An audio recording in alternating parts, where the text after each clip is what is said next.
pages that are very helpful to you. Now, you want to know how to maximize your postings when you're posting on Facebook. Now, Facebook has what's called an algorithm. This might be a little advanced for all you guys, but I'm going to keep it in very simple terms.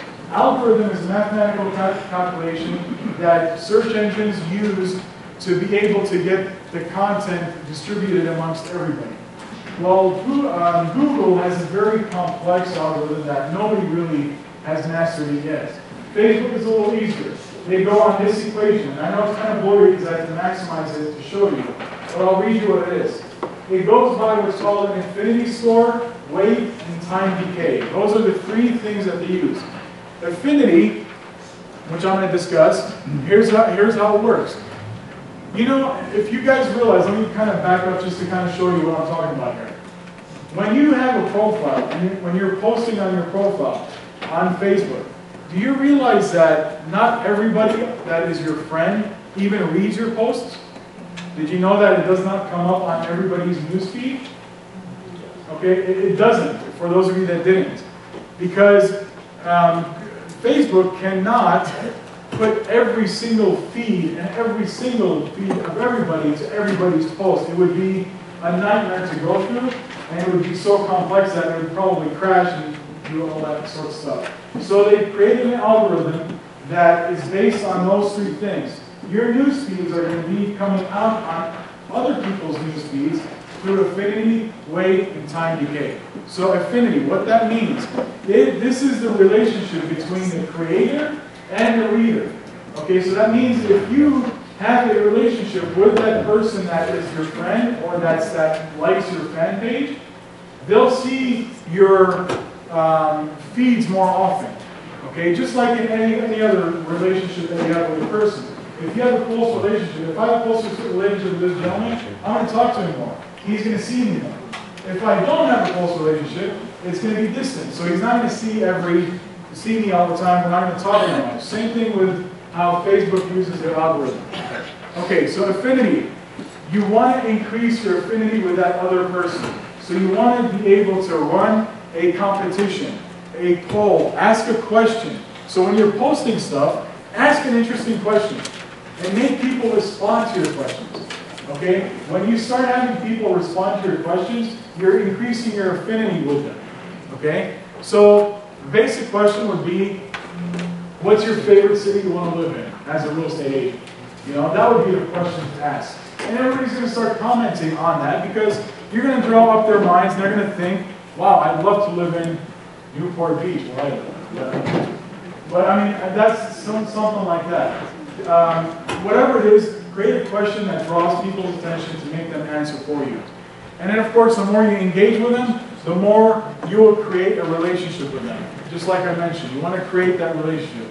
You want to post links and encourage people to click on them. So when you post links, whether it's you know, pictures, video, those are even better. You want to have people comment on them. Whenever that happens, you are creating that affinity with them. You're increasing your relationship with them. And then of course, there's a couple of programs out there, let's say Hootsuite or TweetDeck, that are automatic feeds, and they post automatically for you, which are very efficient. However, they don't put as much weight on the affinity Facebook does when it happens that way. So keep that in mind. Manual feeding is the best. And then of course, stay in your niche and don't post about many different topics all over the place. You're in real estate, don't post about mechanics, how to fix your car.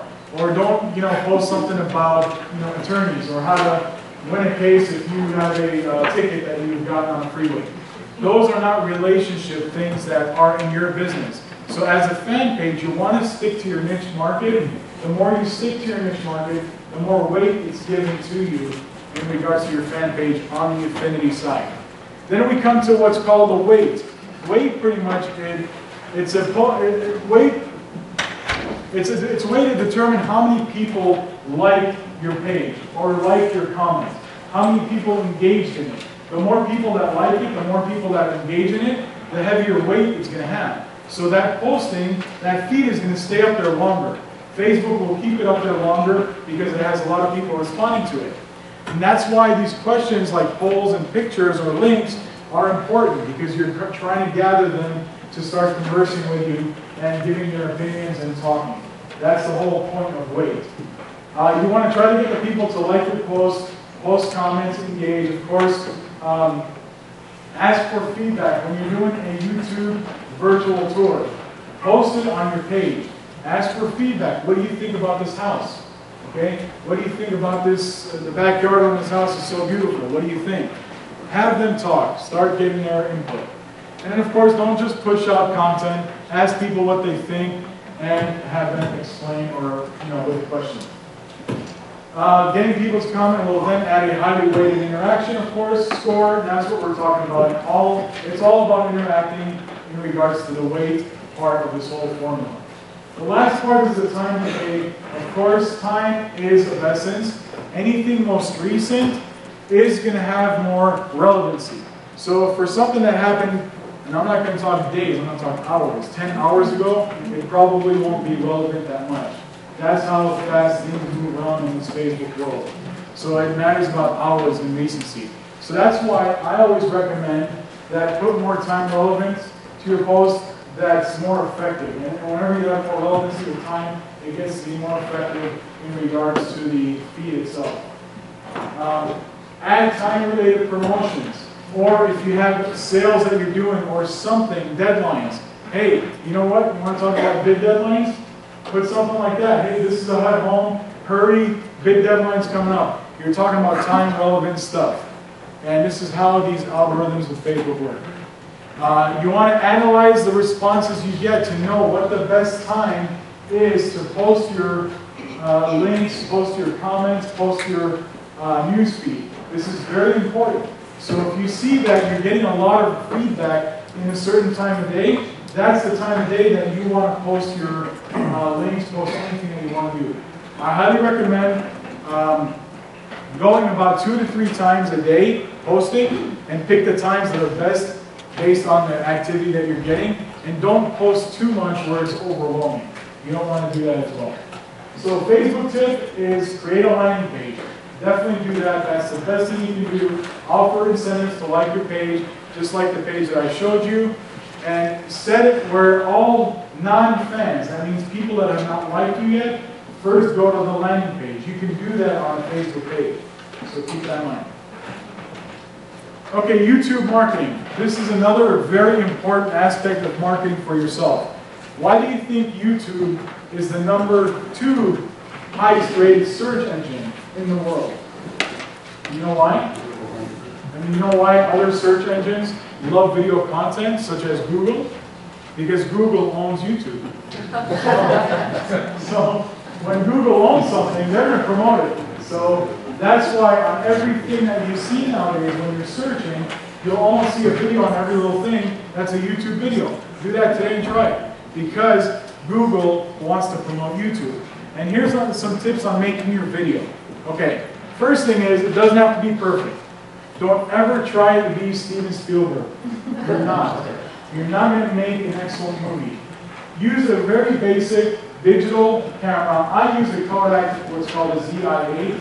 I don't know if they still have that, or if they've upgraded that model now, but it uploads directly to YouTube.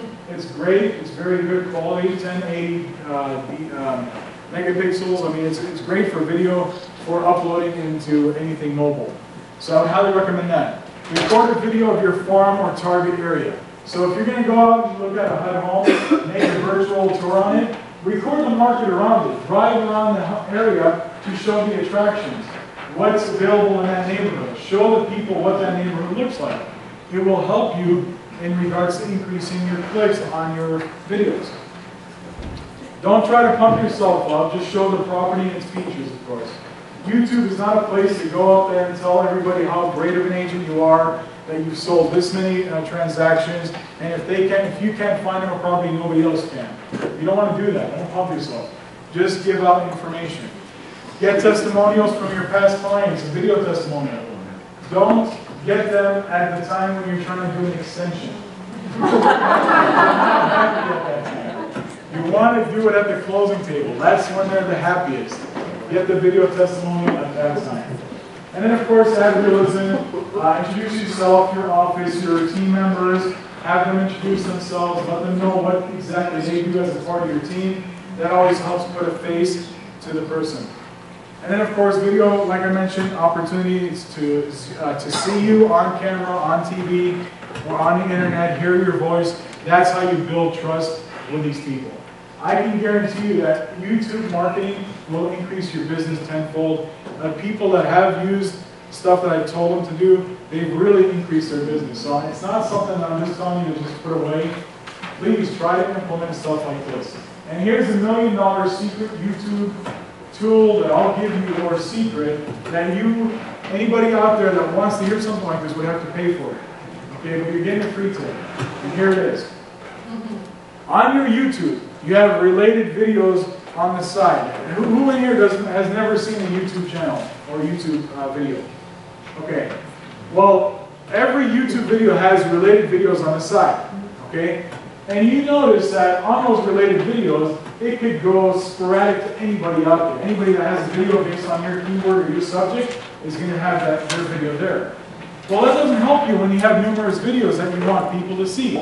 Okay? So you want to keep them focused on your stuff, because if you have other people's related stuff on the sidebar, they'll just click on it and automatically they'll go to somebody else and they've forgotten about yours. You don't want to do that. So here's how you keep them where you have your related videos come up. You have to have a bunch of videos. It doesn't work with just one video. Okay? You must tag them with a special tag, a special keyword tag. And this keyword tag is a tag that you and only you will know. Okay? So I create one, let's just say it's SXRIGUS. Doesn't mean anything, but that's the tag that I know and only me is the one that knows, and only my videos will have this tag. And that's the key thing. You want to have every video of yours have that same exact tag. What happens is, whenever related videos come up, how do you think these related videos come up? They come up based on your keywords that you've put in your video. And if your video and all of your other videos have that one keyword that matches, that nobody else can match to it, guess what? Your related videos are all going to come up as your videos. Because that tag that you put there is a special tag that is only related to your video there. Here's how it works. This is one of my videos on our channel, on our YouTube channel, right? Look at all these videos that come up related. Guess what? Those are all my videos. Because I have a special tag that I put on the video that they're watching, and every related video comes up. Except for that first one. I don't know who this guy is, but he says, I'm a Mormon. But that's a paid sponsor. I have no control over it. So that's a paid thing. Okay? Yes. That tag is something you create. Oh, it's under your advanced settings. When you upload a video, you have to go into your settings. And it's, gee, what is it? It's in your metric settings. You'll see it. It's really hard to